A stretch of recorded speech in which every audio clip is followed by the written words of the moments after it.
à tous, merci de suivre l'information sur RTI 1, les titres à la une de l'actualité. Nous ouvrirons ce journal à la salle Félix Houphouët-Boigny du palais du district d'Abidjan, où le Premier ministre a reçu ce vendredi plusieurs délégations dans le cadre des préparatifs de la CAN. Robert Begré-Mambé a échangé avec les gloires du sport national, les artistes, les transporteurs et les hôteliers. Un seul message, la mobilisation de tous. Un programme pour lutter efficacement contre la pauvreté en Côte d'Ivoire. Les filets sociaux productifs sont une réalité. Au cœur du dossier Vidici, nous vous ferons découvrir les bénéficiaires qui nous montrent l'implication de l'État ivoirien pour accompagner les couches vulnérables. Dans cette édition, nous nous intéresserons à cet accord qui vient consolider les liens entre la Côte d'Ivoire et la Norvège. Ce protocole est relatif au stationnement des forces armées norvégiennes en Côte d'Ivoire. Il s'inscrit dans le cadre du renforcement des capacités militaires des forces armées ivoiriennes. Merci d'être avec nous. Le succès de la CAN ivoirienne repose sur la synergie des forces vives de la nation. Fort de cette conviction, Robert Begré-Mambé, Premier ministre, ministre des Sports, a rencontré ce vendredi à Abidjan plusieurs délégations. Des gloires du sport national, des artistes, transporteurs et hôteliers. Le chef du gouvernement met en mission toutes ces entités et les assure du soutien de la République. Franck Wadio. Le compte à rebours pour la réussite du pari de la mobilisation autour de la CAN 2023, la CAN de l'hospitalité est lancée. Le Premier ministre, ministre des Sports et du cadre de vie Robert Begré-Mambé rencontre sportifs, artistes, transporteurs et hôteliers en compagnie de leurs tutelles respectives. Un maître mot, ou plutôt un maître message, implication et solidarité. Je vous confie une mission. Je vous demande chacun dans le quartier où il se trouve de mobiliser les Ivoiriens pour dire que cette fête, c'est pour nous tous. Cette fête, c'est pour les Ivoiriens. Cette fête, c'est pour les Africains. Mais cette fête, on doit la réussir ensemble. Ensemble. Donc, soyez nos porte-voix dans les quartiers où vous vous trouvez. Voici la première mission que je voudrais vous confier ce matin.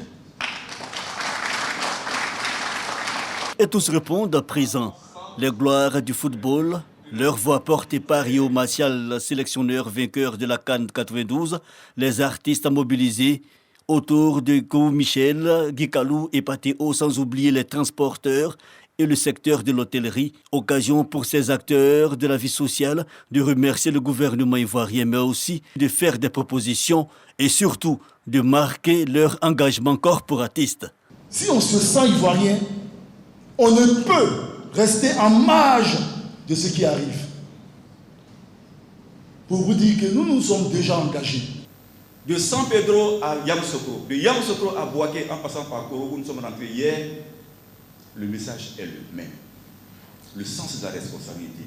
Voilà les engagements que nous avons pris. L'entretien du véhicule. Voilà les engagements que nous avons pris. Au-delà de la partie financière, ce que nous avons en tête aujourd'hui, c'est l'image de notre pays. Monsieur le Premier ministre. Le corps social mis à contribution. Au nom du chef de l'État, le Premier ministre réitère l'accompagnement des plus hautes autorités envers ces héros de l'ombre. Leurs propositions seront prises en compte. Sollicitations mais aussi actions. À cette 34e édition de la CAN, les gloires du sport bénéficieront du maillot tricolore personnalisé et même de places en tribune réservées jusqu'à la finale. Pareille à disposition pour les artistes, les transporteurs et les hôteliers. Une façon pour le gouvernement de mettre les bouchées doubles et mobiliser encore et encore toutes les énergies pour l'engouement populaire autour de cette Coupe d'Afrique des Nations. Un tour du côté de la chambre basse du Parlement ivoirien à Yamoussoukro. C'est un exercice de réédition auquel s'est soumis mardi dernier la présidente du CNDH-CI, le Conseil national des droits de l'homme de Côte d'Ivoire. Face aux députés, la première responsable de cette institution a présenté le rapport 2022. Il en ressort entre autres 913 cas de violences basées sur le genre. Les détails avec Konaté Moussa. Namizata Sangari à la tribune de l'Assemblée nationale. La présidente du Conseil national des droits de l'homme présente le rapport 2022 de son institution aux députés. Plusieurs sujets liés à la protection des droits de l'homme contenus dans le rapport, au nombre desquels la question des violences basées sur le genre. Du 1er janvier au 31 décembre 2022, le CNDH a enregistré 913 cas de violences basées sur le genre composée de la façon suivante. 198 cas de viol, 140 cas de violence psychologique, 230 cas de violence physique, 218 cas de déni de ressources, 32 cas de mariage forcé et précoce, 33 cas d'agression sexuelle. Le rapport 2022 du CNDH mentionne également l'activité des cliniques privées en Côte d'Ivoire. Sur un total de 1464 structures sanitaires privées à l'intérieur du pays, seules 343 ont une existence légale, 99 exercent avec un agrément provisoire et 1022 ne disposent d'aucun document administratif et exercent dans l'illégalité. Plusieurs cas d'insécurité routière sont relevés dans le rapport 2022 du CNDH. On note plus de 12 000 cas d'accidents de la circulation enregistrés en 2022, dont 1200 décès et 21 000 blessés. Namizata Sangare exhorte les élus de la nation à accompagner le CNDH dans sa mission de protection et de promotion des droits de l'homme en Côte d'Ivoire. Rappelons que le 10 décembre prochain sera célébrée partout dans le monde la Journée internationale des droits de l'homme. À la Chambre haute, cette fois, Adama Coulibaly, ministre de l'économie et des finances, a présenté devant la Commission des affaires économiques et financières le projet de loi portant au règlement du budget de l'État de Côte d'Ivoire au titre de l'année 2022. L'état d'exécution des finances a été validé, comme nous le dit notre reporter Kader Sogodogo. L'État de Côte d'Ivoire fait le bilan de l'exécution de ses finances au titre de l'année 2022. C'est le ministre des Finances et du Budget, Adama Coulibaly, qui a sorti la calculatrice devant le sénateur Mamadou Cissé et ses collègues de la Commission des affaires économiques et financières du Sénat. Des opérations d'aménagement, notamment le renforcement du dispositif de défense et de sécurité, l'organisation de la Coupe d'Afrique des Nations de football, de plus de 457 milliards de francs CFA, ont modifié le budget pour le faire passer d'environ 10 735 milliards de francs CFA à 11 191 milliards 589 millions 267 969 francs CFA. Adama Coulibaly était également porteur de deux autres projets de loi sur les plafonds des avals et garanties accordées par l'État et le livre de procédure des recettes non fiscales. Pour le premier projet de loi, il s'agit d'assurer plus de transparence dans la collecte des recettes non fiscales. Le deuxième projet de loi, je l'ai dit, c'est l'augmentation, de l'aval que l'État a accordé à Côte d'Ivoire Énergie, qui mène deux projets notamment qui sont d'importance majeure, notamment le programme national d'électrification rurale et le programme d'électrification pour tous. Pour le troisième projet de loi, il portait, comme je l'ai dit, sur la loi de règlement du budget 2022. Avec, le vote de cette loi, aujourd'hui, nous pouvons dire que toutes les actions qui ont été menées en 2022 ont été donc confirmées. L'État a eu cutus sur la bonne gestion financière du budget 2022. La clôture des comptes de l'année 2022 ouvre le vote des budgets ministériels par le Sénat. Nous vous le disions en titre, les relations entre la Côte d'Ivoire et la Norvège se consolident. Les troupes norvégiennes seront positionnées très prochainement en Côte d'Ivoire. Un accord a été signé ce vendredi entre le ministre des Affaires étrangères et l'ambassadeur de Norvège en Côte d'Ivoire. Le point avec Michel Digri. C'est une signature de protocole d'accord qui fera bouger les lignes de la coopération militaire entre la Côte d'Ivoire et la Norvège. Un instrument important pour les deux États qui, dans sa mise en œuvre, vise à régir le statut du personnel des forces armées norvégiennes qui seront déployés sur le territoire ivoirien. Le ministre des Affaires étrangères, Adam Kakuwadja, donne les enjeux de ce protocole d'accord. La Norvège a voulu, dans le cadre du renforcement de notre coopération, stationner des troupes ici comme un élément complémentaire ou supplémentaire dans la chaîne de coopération que nous avons, et nous en sommes heureux et fiers. Cela dénote de la qualité du travail que le président de la République, son Excellence M. Alassane Ouattara, fait dans ce pays ce pays qui attire le regard donc de tous les partenaires étrangers.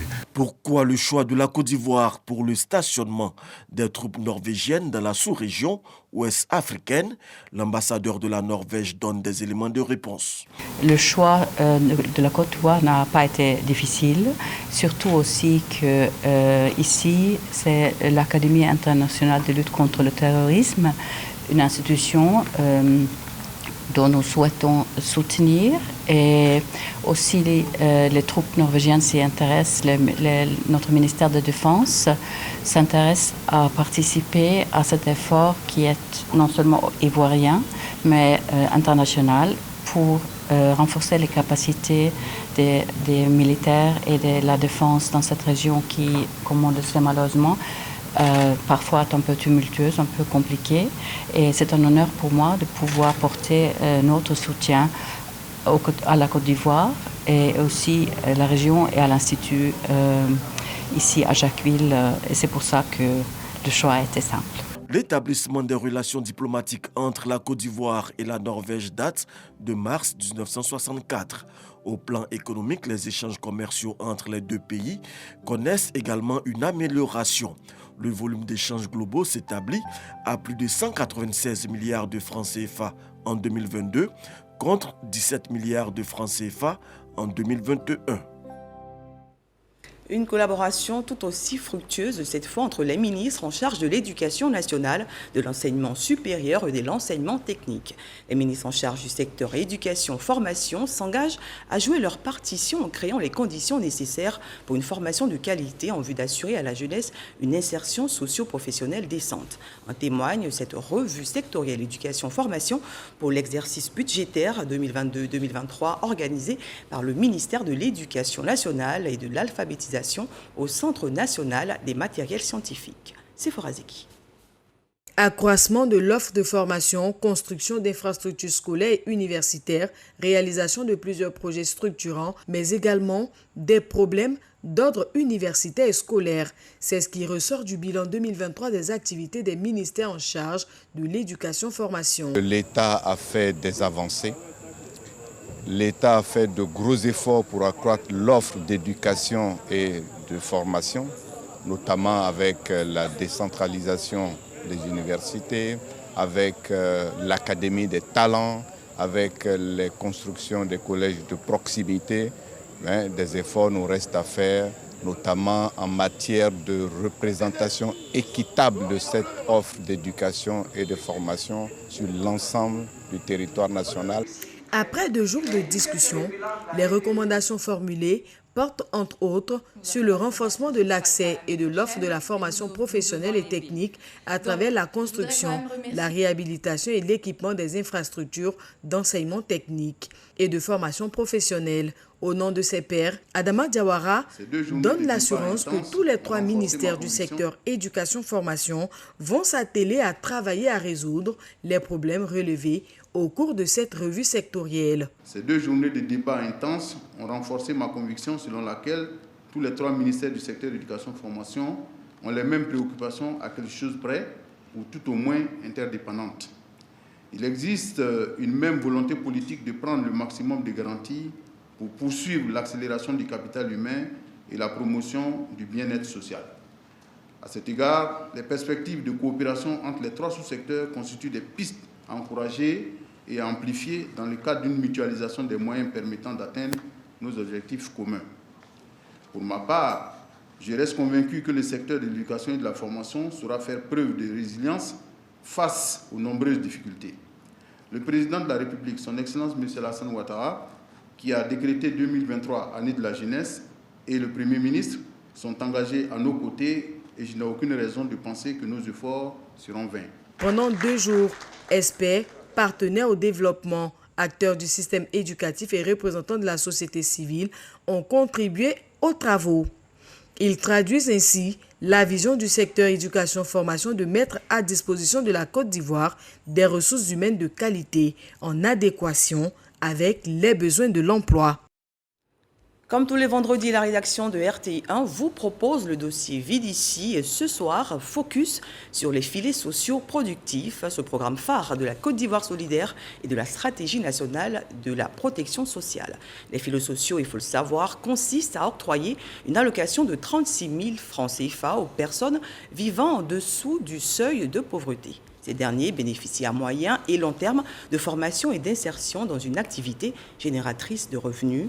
Nos équipes ont rencontré quelques bénéficiaires. Ils nous montrent comment les filets sociaux ont changé leur vie.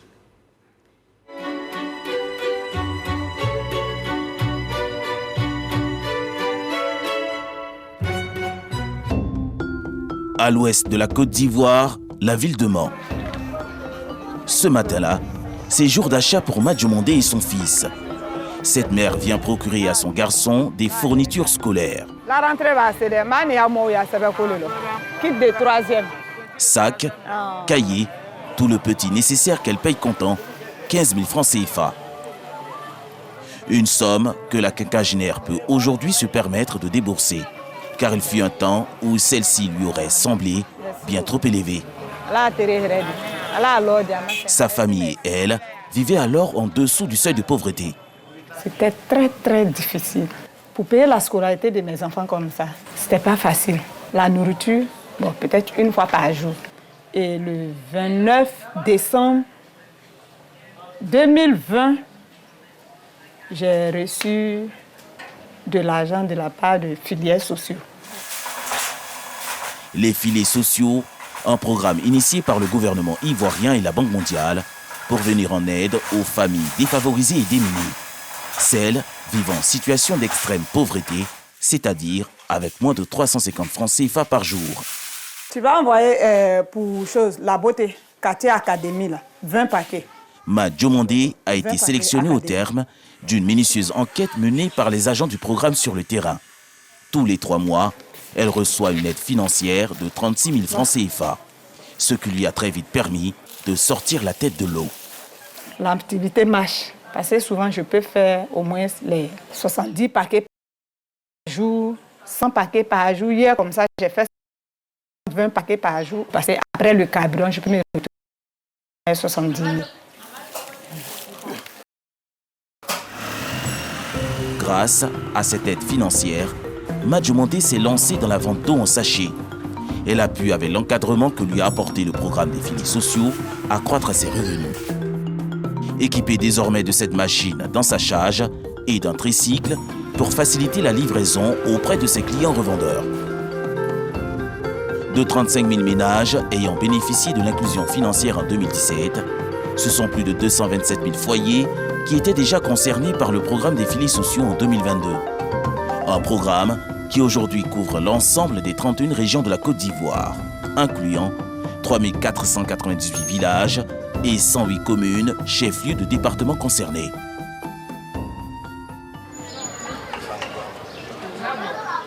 Ce couturier vit dans la ville de Mans avec sa femme et ses 5 enfants dans une situation de précarité. Son atelier tourne au ralenti. Sélectionné pour intégrer le programme des filets sociaux, il a pu booster son activité. Uniquement dans la ville de Mans, ils sont plus de 700 bénéficiaires répartis entre 5 quartiers urbains et 9 villages. L'aide octroyée grâce aux filets sociaux s'étend sur une durée de 3 ans à des hommes et des femmes qui sont suivis toutes les semaines de leur admission dans le programme par des agents communautaires. Bonjour, monsieur Amar. Ah, on dit quoi? L'épargne fait partie des points clés pendant nos formations avec les bénéficiaires. On leur a même enseigné le budget familial. On a vu les compétences de vie, les normes sociales et valeurs, voilà, l'estime de soi, pour pouvoir avoir une teneur, pour pouvoir avoir une certaine attitude dans leurs activités, le comportement avec les clients. En 2023, le gouvernement a élargi le programme à 100 000 nouveaux ménages issus des 14 régions les plus touchées par l'extrême pauvreté. Mais, à Abidjan, les responsables suivent de près ce programme de filets sociaux. On fait une enquête auprès des ménages. C'est un questionnaire qui est basé sur l'appréciation des commodités de vie. Est-ce qu'il y a de latrines? Est-ce qu'il y a un poste téléviseur? Donc tout cet environnement permet de faire une classification des ménages qui sont donc les plus fragiles. Et évidemment, après, il faut pouvoir la soumettre, pour ce qui est du milieu rural, il faut la soumettre à la validation communautaire, afin qu'au sein de la communauté, ils regardent le listing qui est généré par l'enquête statistique et qu'ils puissent nous dire oui, effectivement, là, l'enquête elle est assez judicieuse parce que M. X ou Y répond effectivement aux critères de vulnérabilité ici dans la communauté. Des critères de sélection qu'ils sont nombreux à remplir, y compris dans la commune d'Anyama, au nord d'Abidjan. Sous cet hangar, travaille chaque jour Anne Allo, devenue transformatrice de manioc grâce au soutien financier des filets sociaux. Anne Allo est l'une des principales pourvoyeuses d'attiqués de la commune. Je prenais 3 sacs de manioc, je viens, je fais ça un peu, jusqu'à maintenant. Quand le filet social est venu, avec cet argent des filets sociaux, j'ai rempli 2 chargements de moto-taxi, je viens à la machine, je vais prendre des femmes qui peuvent m'aider. Le lendemain, je prends 2 femmes qui viennent m'aider. Quand on finit, je les paye. En 2022, les ressources redistribuées en termes de transfert monétaire direct à 175 000 ménages bénéficiaires actifs étaient d'un montant de 15 577 200 000 francs CFA. Fournir aux plus démunis un capital de départ les initia à des activités génératrices de revenus pour leur permettre de sortir de la misère au bout de 3 ans. Telle est la vocation des filets sociaux et le gouvernement ivoirien espère y inclure 300 000 nouveaux ménages d'ici 2025. C'était un commentaire de Jean-Marc Djadji. Une autre lutte, cette fois, contre l'orpaillage clandestin. Le gouvernement veut mettre fin à ce phénomène qui tue l'économie ivoirienne. Une campagne nationale de sensibilisation est donc annoncée. Et le ministre des Mines, du Pétrole et de l'Énergie, Mamadou Sangafoua Coulibaly, a choisi la Chambre nationale des rois et chefs traditionnels pour le lancement. Les têtes couronnées ont décidé de s'approprier la lutte. Kader Sogodogo. Chambre nationale des rois et chefs traditionnels de Côte d'Ivoire, Yamoussoukro. Le ministre des Mines, du Pétrole et de l'Énergie, Mamadou Sangafoua Coulibaly, avec à ses côtés le président de la Chambre nationale des rois et chefs traditionnels, est face au directoire de l'institution. Il vient lancer officiellement la campagne nationale de sensibilisation contre l'orpaillage illicite. Le phénomène tue l'économie du pays. 142 tonnes d'or sortent illégalement du sous-sol ivoirien. La perte est estimée à 700 milliards de francs CFA pour l'État de Côte d'Ivoire. Ce n'est pas tout. Les dégâts environnementaux sont énormes. Nous sommes ici pour affirmer haut et fort que nous pensons qu'on ne peut pas trouver de solution sans l'implication des chefs, des rois et chefs traditionnels de notre pays. Nous sommes ici ce matin pour bénéficier de vos conseils, mais aussi de vous voir, nous soutenir et vous impliquer plus que par le passé pour permettre à tout le monde de juguler ce phénomène. Une démarche saluée par la Chambre des rois et chefs traditionnels qui adhèrent à la lutte. Monsieur le ministre, soyez convaincus que votre volonté d'intégrer la chefferie traditionnelle dans la lutte contre l'orpaillage illicite réjouit le directoire de la CNRCT qui adhère sans hésiter à cette initiative. La rencontre de ce jour est un gage de réussite qui permettra de dégager de nouvelles voies de progrès. La Côte d'Ivoire exploite annuellement 50 tonnes d'or. La campagne de sensibilisation va visiter tout le pays. La répression avec. Intéressons-nous au deuxième colloque international pluridisciplinaire sur les crises. Ces assises ont réuni près de 400 participants autour du thème « Crise sécuritaire en Afrique, diagnostic, défis et stratégies pour un développement durable ». Plusieurs recommandations ont été faites en faveur de la paix en Afrique à l'issue de 320 communications. Plus d'informations avec Ami Sissoko. Le deuxième colloque international pluridisciplinaire à Korogo sur la crise sécuritaire en Afrique, diagnostic, défis et stratégies, clôture ses travaux par la lecture de plusieurs recommandations. Et ce, après 4 jours d'échanges autour de 50 sous-thèmes et 320 communications des experts en sécurité, des universitaires, des politiques et de la société civile venus de la Côte d'Ivoire, de la sous-région de l'Europe et des États-Unis. Quelques-unes de ces recommandations. La démocratisation comme solution pour contrôler la délinquance et lutter contre le terrorisme. L'activation ou la réactivation des alliances inter-États pour la consolidation de la paix sociale en Afrique de l'Ouest. De réviser le pacte social représentant le processus qui lie par consentement un peuple à ses dirigeants. S'inspirer de certaines idées théoriques philosophiques pour rendre les institutions fortes et légitimes. Ce colloque a été un franc succès selon les organisateurs, le Fonds pour la science, la technologie et l'innovation FONSTI et le programme d'appui stratégique à la recherche scientifique PASSERES. Reste maintenant la vulgarisation des recommandations. Nous avons des satisfactions par la qualité des débats, par la qualité des contributions qui ont été apportées. Ces thèmes ont été abordés sans faux fuyant, de façon sereine et des riches contributions ont été apportées. Nous avons une même vision et les recommandations, j'espère bien, seront prises en compte par les autorités pour poser des actes réels, des actes concrets qui pourront en fait améliorer la gestion des crises sécuritaires en Afrique. Quand je vais repartir, je dois déposer une communication pour dire au gouvernement burkinabé que j'ai participé au colloque, voici les fruits du colloque, voici les orientations du colloque.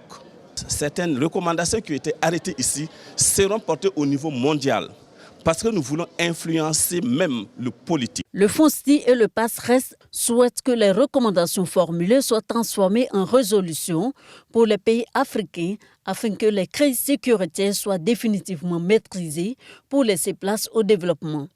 Les meilleurs communicants de ce deuxième colloque international pluridisciplinaire dans la capitale du Koro ont été distingués.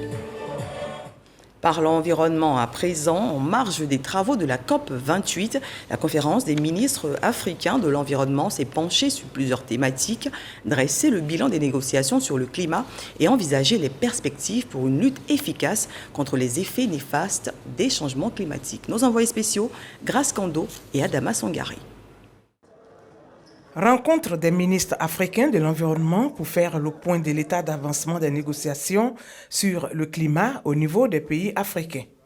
Entre autres sujets abordés, les pertes et dommages liés aux effets néfastes des changements climatiques, l'adaptation, l'atténuation et le transfert des technologies innovantes. Il est bon que l'Afrique puisse parler d'une voix, c'est capital, mais également c'est la première COP que nous avons ce bilan mondial et ce bilan mondial au moment où je vous parle n'est pas bon.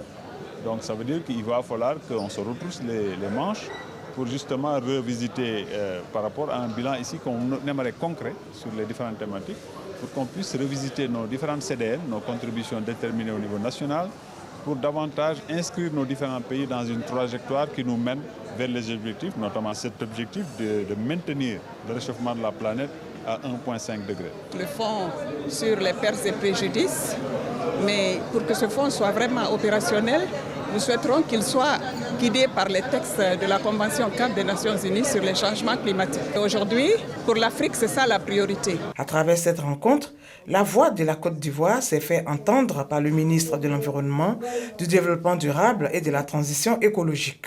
Donc nous avons demandé qu'il y ait une insistance sur certains points, notamment sur l'adaptation qui est une préoccupation majeure, mais le nœud dur de toutes ces négociations qui est le financement. Il y a aussi l'opérationnalisation du fonds pour pertes et dommages. Il y a eu des annonces, mais je pense que le problème n'est pas définitivement réglé. Il faut faire en sorte que ce fonds soit opérationnel parce que les dommages n'attendent pas. Il y a eu des avancées, mais les discussions continuent. Au niveau de l'adaptation des populations face aux effets néfastes des changements climatiques, le ministre Jacques Assaouré-Conan souhaite que les financements soient revus à la hausse d'ici à 2025. Et pour terminer, en Russie, Vladimir Poutine officialise sa candidature à l'élection présidentielle de mars 2024. Vladimir Poutine dit ne pas avoir d'autre choix que d'être candidat à la présidentielle russe de mars 2024, près d'un quart de siècle après son arrivée au pouvoir et 2 ans après le début de l'assaut contre l'Ukraine. Le choix de communication du Kremlin signe ainsi une volonté d'inscrire cette campagne dans la confrontation avec l'Ukraine et l'Occident. C'est la fin de ce journal. Merci de nous avoir suivis. Je vous souhaite un excellent week-end.